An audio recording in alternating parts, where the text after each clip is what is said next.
Hello दोस्तों, कैसे हैं आप सभी लोग। उम्मीद करते हैं अच्छे होंगे। तो दोस्तों, पिछले वीडियो से हमने राज्यसभा को पढ़ा।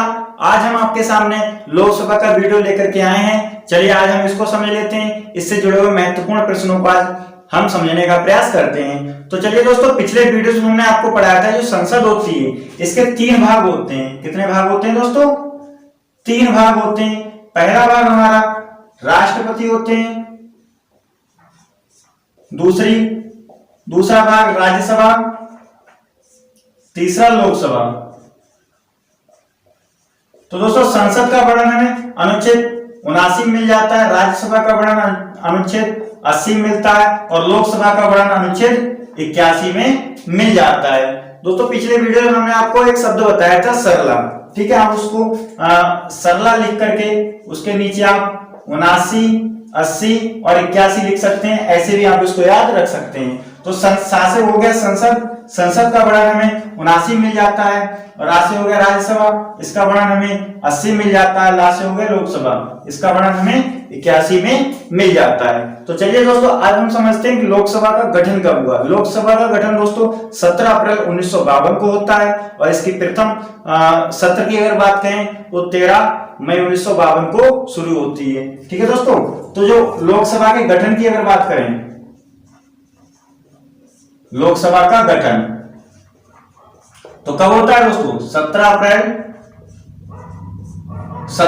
1952 को क्या होता है दोस्तों? लोकसभा का गठन होता है। और इसकी प्रथम सत्र की अगर बात करें, लोकसभा का प्रथम सत्र तो दोस्तों वो होता है हमारा 13 मई 1952 को। क्लियर दोस्तों? चलिए हम समझते हैं लोकसभा को कुछ अन्य नामों से जाना जाता है, उन नामों को समझ लेते हैं। तो लोकसभा को कुछ जैसे निम्न सदन के नाम से जानते हैं, अस्थायी सदन के नाम से जानते हैं, लोअर सदन के नाम से जानते हैं, कभी भंग हो जाने वाले सदन को के नाम से इसको जाना जाता है। क्यों? लोकसभा भंग हो जाती है। ठीक है दोस्तों, तो इसके अन्य नाम जैसे अन्य नाम में कहें तो दोस्तों निम्न सदन हो गया, आप इसको नोट जरूर कीजिएगा। निम्न सदन हो गया, लोअर सदन हो गया, अस्थायी सदन हो गया,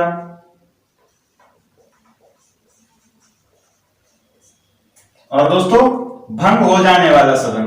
क्वेश्चन पूछ लिया जाता है कि संसद के 2 सदन होते हैं, उनमें से कौन सा भंग हो जाता है? तो दोस्तों आप लगा के आइए लोकसभा। ठीक है, तो भंग हो जाने वाला सदन,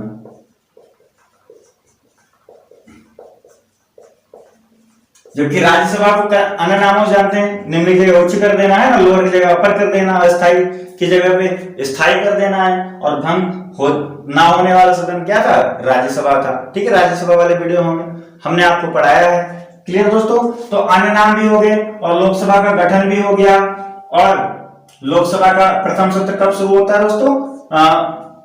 13 मई 1952 को। और इसको हमने समझ लिया कि इसका वर्णन कहां मिलता है? अनुच्छेद 81 में मिलता है। चलिए हम इसकी सीट के बारे में समझ लेते हैं। तो लोकसभा में अधिकतम सीट की अगर बात करें तो 552 है। कितनी है दोस्तों? अधिकतम सीटें लोकसभा में 552। जबकि दोस्तों वर्तमान में अगर लोकसभा की सीटों की बात करें तो दोस्तों 545 है। क्या है दोस्तों? 545। तो वर्तमान में लोकसभा की सीटें कितनी हैं? तो दोस्तों हमारी यहां है 545। कितनी है दोस्तों? 545। अब इन 545 में 543 जो होती हैं ये निर्वाचित होकर के आती हैं।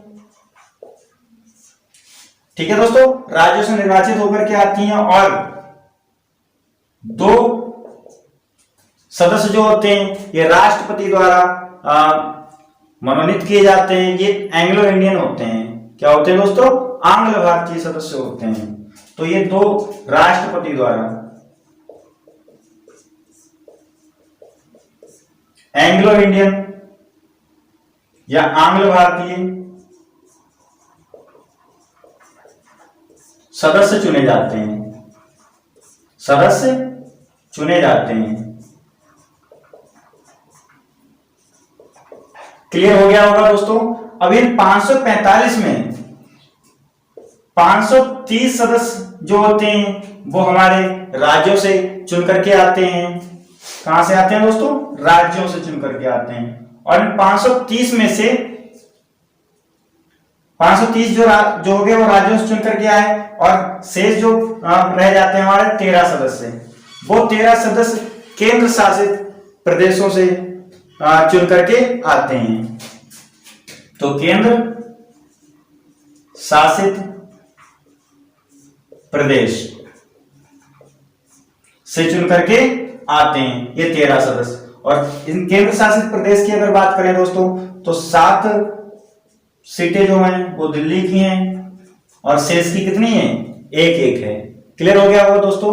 अब हम समझते हैं कि जो दोस्तों मैं आपको एक बात बता देना चाहता हूं कि जो लोकसभा है उसके सभी प्रावधानों को 2026 तक निश्चित कर दिया गया है। यानी कि एक 84वां संविधान संशोधन हुआ था 2001 में, उसके तहत लोकसभा की सीटों को, मतलब लोकसभा के सभी प्रावधानों को क्या कर दिया गया?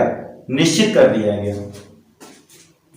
कब तक? 2026 तक। तो आप इस पॉइंट को ध्यान में रखिएगा। अब चलिए दोस्तों, अब हम समझते हैं कि लोकसभा के सदस्य जो होते हैं वो किस प्रकार चुने जाते हैं। तो जो लोकसभा के सदस्य होते हैं वो प्रत्यक्ष रूप से चुने जाते हैं। क्लियर हो गया तो दोस्तों। अब लोकसभा सदस्य जो होते हैं उनको चुनने में मतलब क्या क्या योग्यताएं होनी चाहिए, अब हम उसको समझ लेते हैं। तो योग्यताओं के रूप में अगर दोस्तों बात करें तो पहली योग्यता तो दोस्तों यही रह जाती है कि वह क्या हो? भारत का नागरिक होना चाहिए, वह भारत का नागरिक हो। दूसरी योग्यता दोस्तों यह है कि वह 25 वर्ष की आयु पूर्ण कर चुका हो, आयु पूरी कर चुका हो।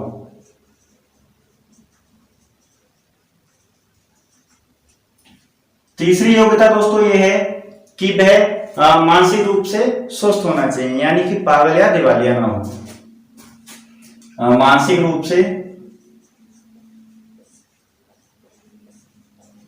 स्वस्थ हो। चौथी योग्यता दोस्तों यह है कि लाभ के पद पर ना हो, है ना। तो लाभ के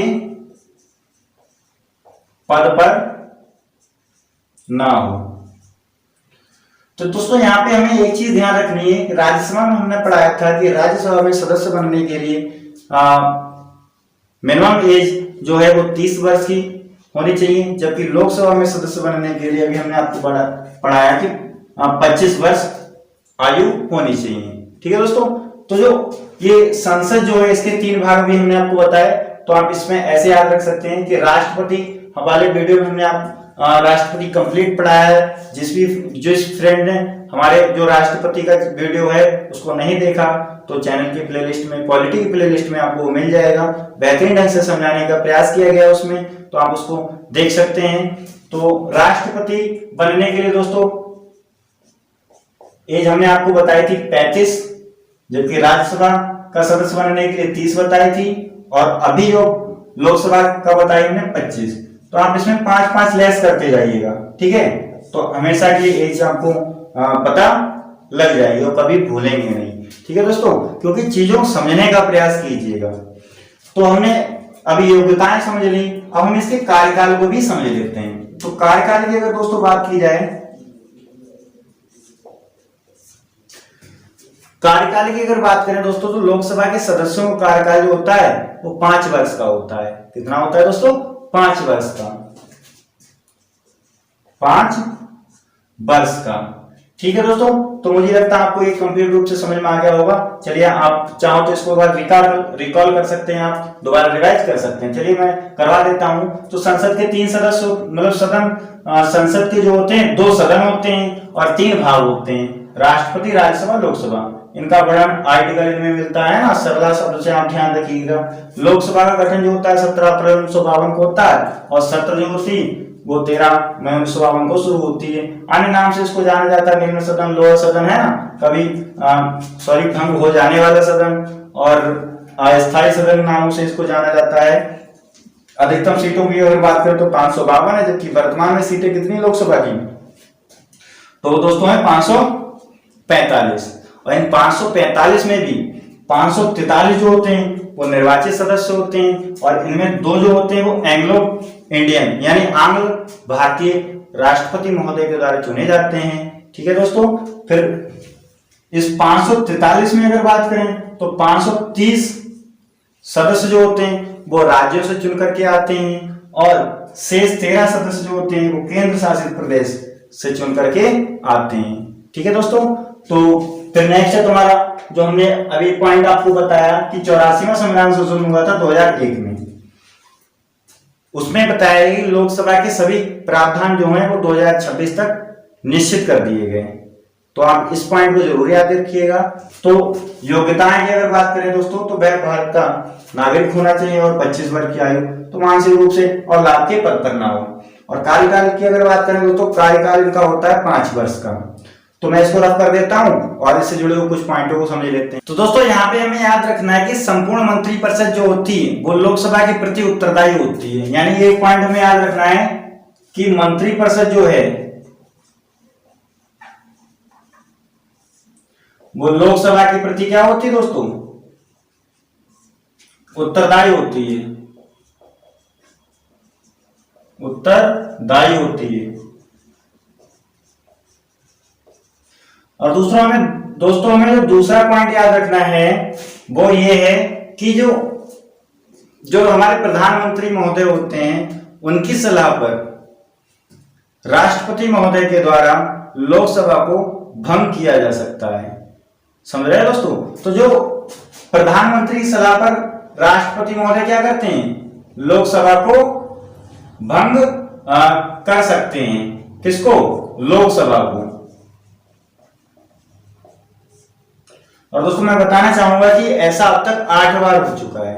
क्लियर दोस्तों? फिर ये 2 पॉइंटों को आप बेहतरीन ढंग से आप तैयार कर सकते हैं। फिर तीसरा पॉइंट आपको याद रखना है कि राष्ट्रपति महोदय के द्वारा एक संयुक्त अधिवेशन बुलाया जाता है आर्टिकल 108 के तहत। हमने महत्वपूर्ण संविधान संशोधन के और महत्वपूर्ण आर्टिकल के वीडियो हमने प्रोवाइड करवाए हैं। यदि जिस फ्रेंड्स ने वीडियो नहीं देखे तो चैनल की प्लेलिस्ट में जाइए, पॉलिटी प्लेलिस्ट में आपको वो मिल जाएंगे।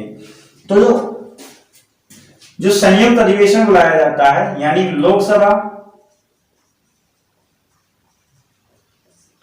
व राज्यसभा, लोकसभा व राज्यसभा के अधिवेशन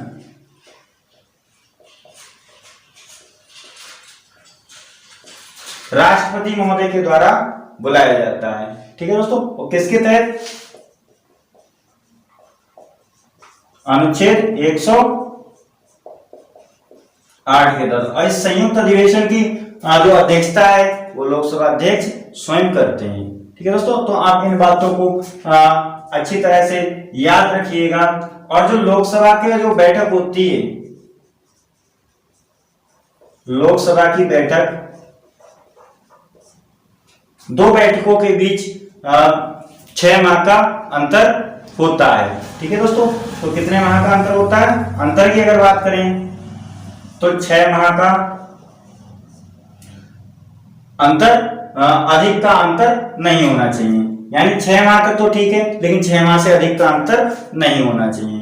ठीक है? तो मुझे लगता है आपको ये पॉइंट अच्छे से समझ में आ रहे होंगे। ठीक है दोस्तों? तो नेक्स्ट हमें याद रखना कि जो अविश्वास प्रस्ताव होता है, क्या होता है दोस्तों? अविश्वास प्रस्ताव जो होता है वो लोकसभा में ही स्थापित किया जाता है। किसमें? लोकसभा में। यानी कि अविश्वास प्रस्ताव किसमें स्थापित होता है? लोकसभा में। और लोकसभा में स्थापित करने के लिए कम से कम दोस्तों 50 सदस्यों का समर्थन होना जरूरी है। और इसको 50 सदस्यों को कितना होना चाहिए दोस्तों, समर्थन होना चाहिए, तभी ये लोकसभा में अविश्वास प्रस्ताव स्थापित हो पाएगा। समर्थन होना जरूरी है। और जबकि अविश्वास प्रस्ताव पारित कराने के लिए लोकसभा के सदस्यों के बहुमत भी जरूरी होता है। यदि ये अविश्वास प्रस्ताव पारित हो जाता है, ठीक है, तो पूरी सरकार को क्या करना होगा दोस्तों, इस्तीफा देना पड़ जाता है।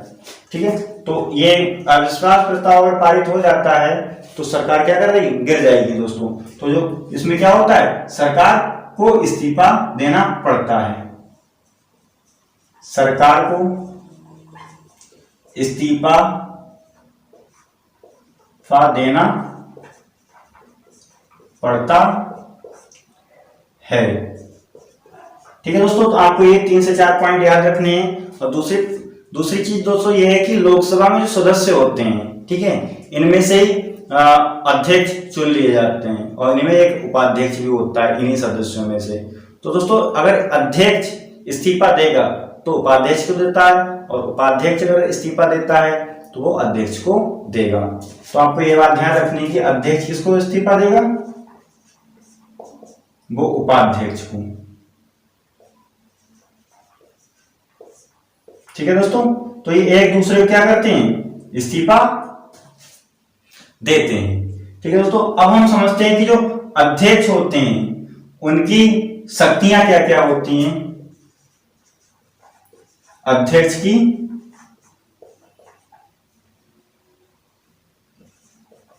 शक्तियां, तो दोस्तों मैं बताना चाहूंगा कि जो अध्यक्ष की शक्ति होती है, पहले तो जो धन विधेयक होता है, ठीक है, वो पारित करना होता है। तो पहली शक्ति तो ये हो गई कि धन विधेयक घोषित करना, धन विधेयक घोषित करना। दोस्तों हमने आपको पढ़ाया था धन मतलब बोले तो मनी, ठीक है, और मनी से बीच में ये हटा के यानी कि आर्टिकल 110। तो धन विधेयक कहाँ है दोस्तों, अनुच्छेद 110। तो आपको ये महत्वपूर्ण समय आर्टिकल में हमने आपको कंप्लीट पढ़ाया है। ठीक है दोस्तों, तो वो आप जरूर देखिएगा। फिर दूसरी अगर शक्ति की अगर इनकी बात करें दोस्तों, तो जो संयुक्त अधिवेशन होता है, इससे पहले हमने चर्चा की थी संयुक्त अधिवेशन। तो जिस संयुक्त अधिवेशन क्या करते हैं,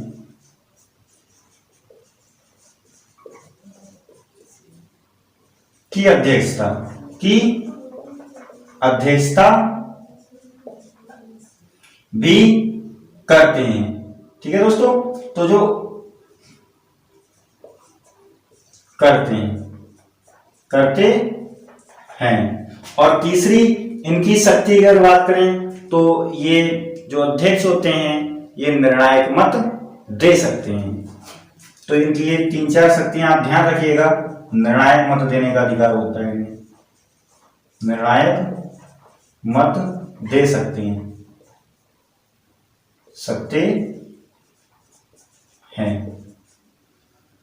तो दोस्तों मुझे लगता है आपको ये पॉइंट अच्छे से समझ में आ रहे होंगे। चलिए हम आगे के पॉइंट को समझ लेते हैं। तो चलिए दोस्तों लोकसभा अध्यक्ष के कार्य एवं कुछ अधिकारों को भी समझ लेते हैं। तो जो लोकसभा का अध्यक्ष होता है, ठीक है, उसमें उसका कार्य जैसे संसद व राष्ट्रपति के मध्य पत्र व्यवहार करना होता है। और दूसरी बात उसका काम ये होता है कि कोई विधेयक धन विधेयक है या नहीं है इसका निर्णय देना होता है। दोस्तों मैं आपको बताना चाहूंगा, हमें एक पॉइंट और यहाँ पे याद रखना है, यानी कि सरकार बनाने के लिए किसमें बहुमत होना जरूरी है दोस्तों, तो लोकसभा में बहुमत होना बहुत ही ज्यादा जरूरी है, और जो धन विधेयक होता है वो लोकसभा में ही पारित किया जाता है। ठीक है, तो आपको ये पता होना चाहिए धन विधेयक कहां पारित होता है दोस्तों, तो लोकसभा में। कहां होता है,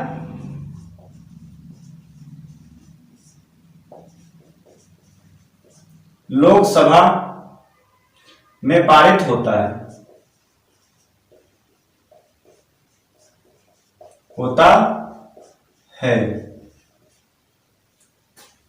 तो दोस्तों अब प्रथम लोकसभा अध्यक्ष की अगर बात की जाए तो जीवी मावलंकर थे। ठीक है, तो प्रथम लोकसभा अध्यक्ष कौन थे दोस्तों? तो जीवी मावलंकर। क्लियर दोस्तों? अगर उपाध्यक्ष की बात की जाए तो प्रथम उपाध्यक्ष जो थे वो दोस्तों कौन थे दोस्तों? अनंत सैनम। क्लियर दोस्तों? तो दोस्तों आपको ये बेहतरीन लाइन से समझ में आ गया होगा। प्रथम लोकसभा अध्यक्ष की अगर बात की जाए तो वो जीवी मावलंकर थे और उपाध्यक्ष की अगर बात की जाए तो अनंत सैनम थे। ठीक है दोस्तों, अब 16वीं लोकसभा अध्यक्ष की अगर बात की जाए तो दोस्तों सुमित्रा महाजन थी, जो पिछले 16वीं लोकसभा अध्यक्ष कौन थे दोस्तों? वो सुमित्रा महाजन थी। और दोस्तों आपको पता है कि वर्तमान में 17वीं लोकसभा चल रही है, तो इसमें 17वीं लोकसभा के अध्यक्ष जो हैं वो हमारे ओम बिड़ला हैं। कौन है दोस्तों? 17वीं लोकसभा के अध्यक्ष कौन है दोस्तों? तो हमारे कौन है वो? ओम बिड़ला। कौन है दोस्तों? तो ओम बिड़ला हैं।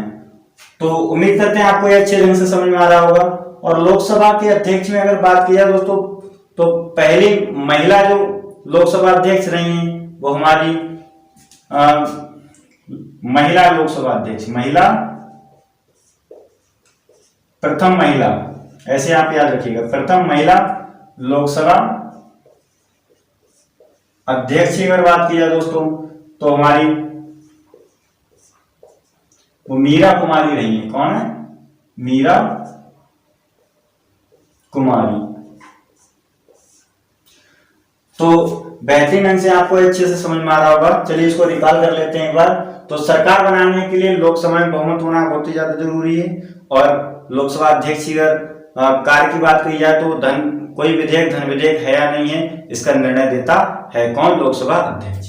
ठीक है दोस्तों, और प्रथम लोकसभा अध्यक्ष की अगर बात की जाए तो जीवी मावलंकर थे और उपाध्यक्ष की अगर बात की जाए तो अनंत सैनम थे। ठीक है दोस्तों, तो 16वीं लोकसभा अध्यक्ष जो पिछले हुआ वो हमारे सुमित्रा महाजन थी और वर्तमान में 17वीं लोकसभा अध्यक्ष कौन है दोस्तों? वो हमारे ओम बिड़ला हैं।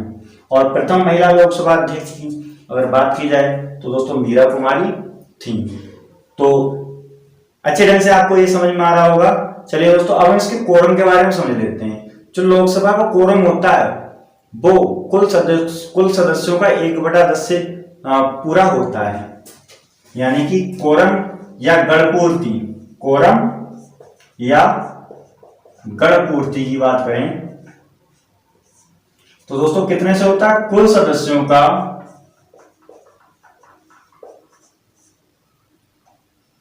1/10। कितना दोस्तों? 1/10 से इसका कोरम पूरा होता है। क्लियर हो गया होगा दोस्तों? तो उम्मीद करते हैं आपको बेहतरीन ढंग से अच्छे से समझ में आ रहा होगा। यदि राज्यसभा या लोकसभा के सदस्य 60 दिन तक अनुपस्थित रहते हैं तो उनको सदस्यता उनकी छीन ली जाती है, यानी कि उनको पद से हटा दिया जाता है। ठीक है दोस्तों, आप इसको याद रखिएगा। तो कितने दिनों तक दोस्तों? 60 दिनों तक। यदि वो क्या रहते हैं? अनुपस्थित रहते हैं तो पद से हटा दिए जाते हैं,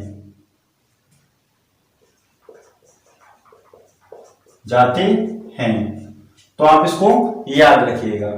तो दोस्तों अब हम समझते हैं राज्यों में लोकसभा की सीटें किन राज्यों से कितनी रही हैं। ठीक है, एक हम टेबलर के फॉर्म में उसको याद करेंगे और देखिएगा बेहतरीन ढंग से हम उसको याद कर सकते हैं। तो चलिए अब दोस्तों हम समझते हैं राज्यों में लोकसभा की सीटें कितनी है। तो मैं यहाँ पे लिख देता हूं राज्यों में लोकसभा की सीटें। तो दोस्तों एक टेबल की सहायता से समझेंगे। पहले मैं यहाँ पे एक टेबल ड्रॉ कर लेता हूं।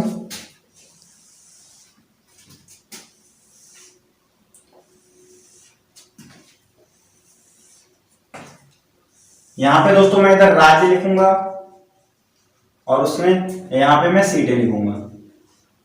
ठीक है दोस्तों, साथ साथ में आप सभी लोग याद कीजिएगा। तो राज्यों में अगर बात की जाए तो उत्तर प्रदेश में राज्यसभा की सबसे ज्यादा सीटें हैं। तो उत्तर प्रदेश की अगर बात की जाए तो दोस्तों कितनी 80 सीटें हैं। उत्तर मतलब यूपी की अगर बात की जाए दोस्तों तो 80 सीटें हैं। यहीं अगर महाराष्ट्र की बात की जाए तो 48 सीटें हैं। महाराष्ट्र में कितनी दोस्तों सीटें हैं? वो 48 सीटें। पश्चिम बंगाल की 42 है दोस्तों। पश्चिम बंगाल की में 42 सीटें हैं किसकी? लोकसभा की। ठीक है दोस्तों, तो पश्चिम बंगाल होगा। बिहार की अगर बात करें तो 40 सीटें हैं। बिहार में कितनी है दोस्तों? तो 40 सीटें हैं। और तमिलनाडु की बात की तो 39 सीटें हैं। तमिलनाडु में लोकसभा की सीटें कितनी हैं? 39। और मध्य प्रदेश की बात की जाए तो 29 सीटें हैं दोस्तों। एमपी में कितनी है? 29 सीटें हैं। और यही अगर कर्नाटक की बात की जाए तो 28 है। कितनी है दोस्तों? कर्नाटक की 28 सीटें हैं किसकी? लोकसभा की सीटें। तो उत्तर प्रदेश में सबसे ज्यादा है कितनी? 80 सीटें। तो आपको इसको याद रखना है कि सबसे ज्यादा लोकसभा की सीटें किस प्रदेश में है? तो उत्तर प्रदेश में। क्लियर दोस्तों? फिर कर्नाटक में कितनी हो गई? 28 हो गई। फिर गुजरात की अगर बात करें तो 26 है दोस्तों। गुजरात में 26। और यहीं पे आंध्र प्रदेश और राजस्थान की बात करें यानी कि एपी और राजस्थान,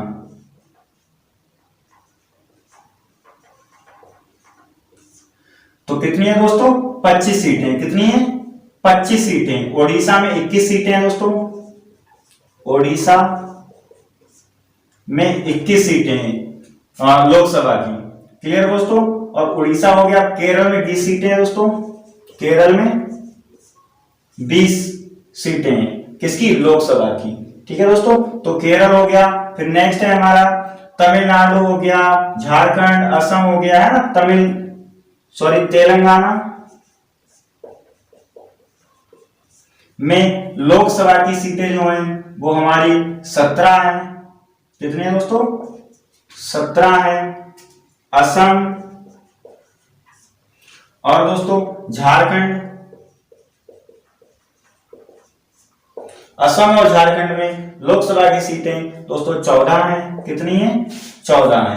क्लियर हो गया वो दोस्तों? तो आप इसको नोट जरूर कीजिएगा। ठीक है, मैं यहाँ पे उत्तर प्रदेश सबसे ज्यादा है कितनी? 80।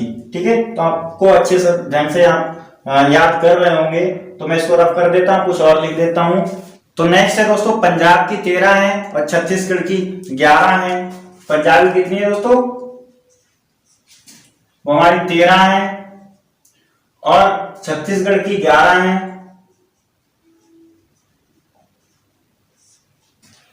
लोकसभा में छत्तीसगढ़ की कितनी सीटें हैं दोस्तों?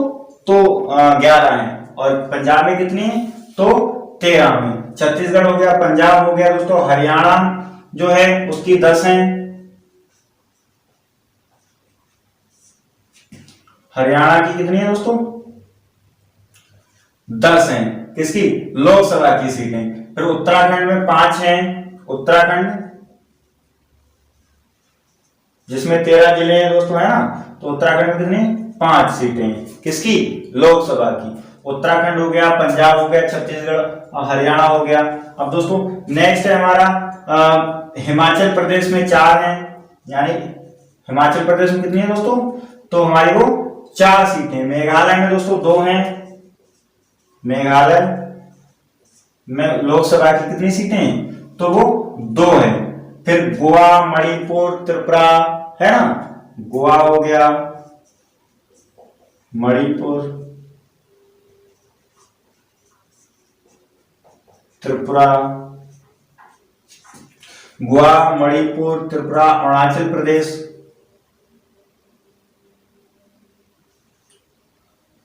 अरुणाचल प्रदेश, इन सबकी कितनी है दोस्तों? दो दो है। कितनी है? दो दो, यानी गोवा में भी कितनी है? दो है, और मणिपुर में भी दो है, त्रिपुरा में क्या है? दो सीटें हैं। क्लियर हो गया होगा दोस्तों। फिर सिक्किम, नागालैंड, मिजोरम की अगर बात करें दोस्तों, सिक्किम, नागालैंड, मिजोरम की अगर बात करें दोस्तों, तो लोकसभा की कितनी सीट है? एक सीट है। कितनी है दोस्तों? एक सीट है। तो उम्मीद करते हैं अच्छे समझ में आ रहा होगा। पंजाब में कितनी? 13 है। ठीक है, बाकी ये सभी में अच्छे ढंग से समझ में आ गया होगा। ठीक है, तो इन सभी में कितनी है? दो दो है। ठीक है, तो आप इसे जोड़ जोड़ के याद रखिएगा। सिक्किम, नागालैंड, मिजोरम में कितनी है दोस्तों? तो एक एक सीट है। क्लियर हो गया होगा दोस्तों। अब चलिए हम संघीय क्षेत्र को भी समझ लेते हैं। संघीय क्षेत्र में किसकी कितनी सीटें हैं? तो संघीय क्षेत्र, संघीय क्षेत्र, संघीय क्षेत्र में दोस्तों हमारा जो दिल्ली है, इसमें लोकसभा की सीटें 7 हैं। कितनी है दोस्तों? 7 सीटें। फिर जम्मू कश्मीर आ जाता है, इसमें 5 हैं। जम्मू कश्मीर में 5 सीटें। कितनी है दोस्तों? 5 सीटें। फिर बाकी के जो केंद्र शासित प्रदेश, जैसे हमारा लद्दाख है ना, लद्दाख हो गया, लद्दाख हो गया, पांडिचेरी हो गया, दमन हो गया, अंडमान, दमन एवं द्वीप हो जाएगा, है ना, अंडमान निकोबार हो जाएगा, द्वीप समूह। तो जिसमें शेष रह जाते हैं, इन सब की कितनी रह जाती है दोस्तों? एक सीट। कितनी? इन सब की क्या है? एक एक सीट है। क्लियर हो गया होगा दोस्तों। तो संघीय क्षेत्र में दिल्ली की 7 हैं और जम्मू कश्मीर की। क्लियर हो गया होगा दोस्तों। तो वर्तमान में हमारे जो केंद्र शासित प्रदेश हैं वो 8 हैं, है ना।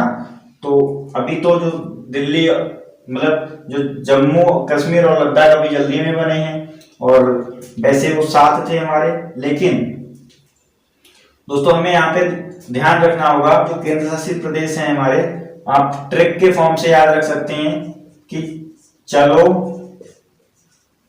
दिल दे दो हम। ठीक है, इस ट्रिक से यहाँ पे याद रख सकते हैं। तो जम्मू और लद्दाख तो बने ही, ये तो आपको याद ही होगा। फिर चा से चंडीगढ़ हो गया, है ना, ला से लक्षद्वीप हो गया, दिल से दिल्ली हो गया, दा से दादर नागर हवेली हो गया, फिर दमन हो गया, है ना। दादर नागर और दमन को एक कर दिया गया है। ठीक है, वैसे 7 जे और 2 9, है ना, लेकिन दादर नागर और दमन को एक कर दिया गया, इस वजह से एक कम हो जाता है, 8 रह जाते हैं। अगला आ से अंडमान निकोबार और पा से क्या है? पांडिचेरी। ठीक है दोस्तों, तो उम्मीद करते हैं आपको ये अच्छे से लोकसभा का वीडियो समझ में आया होगा, और समझ में आया हो, अगर अच्छा लगा हो वीडियो दोस्तों, तो आप उसको लाइक कर सकते हैं, और नहीं समझ में आया तो दोस्तों डिसलाइक भी कर सकते हैं। ठीक है दोस्तों, तो मिलते हैं नेक्स्ट वीडियो में, तब तक के लिए जय हिंद दोस्तों।